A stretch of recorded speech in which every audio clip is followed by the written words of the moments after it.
In this video, we are going to fix Microsoft Store error code 0x801901f4. So without any further ado, let's dive then quickly to the process. The first step that you can do is that you need to clear the Microsoft Store cache. Press Windows key and R key together so that you can open this small window called Run. Here, please type full wsreset.exe and click on the OK button.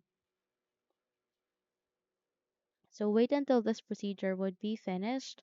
And once you are done with this, I want you to check if the error has been resolved. However, if not, then let's navigate to the next solution. Press Windows key and R key together.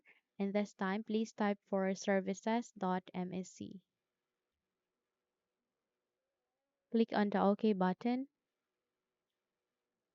Once you have opened the services, I want you to find for the Microsoft Store install service. In order to locate it easily, select of the service here, select any, type M, and then scroll down and find for Microsoft Store install service. Make a right click, click on properties, set the startup type into automatic, start the service, click on apply, click on OK, close the window and restart your PC and check if the error has been resolved. However, if not, then I want you to copy the command that I have given that the YouTube description, this one. Please copy and paste that here, and then proceed to the search box and type for PowerShell. Once you have typed it, please wait until you can see a Windows PowerShell system. And from that, you need to navigate at the right side and please run it as an administrator.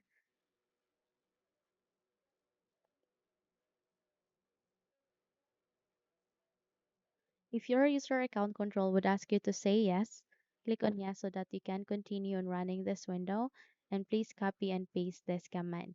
Okay, paste it here, Control C, Control V, and then once we're done with this, restart your PC and check if the error has been resolved. Okay, now if you found this video helpful, kindly like and subscribe. You may also click or turn on the notification bell so that you will be notified for more upcoming tutorials. Thank you and have a good day.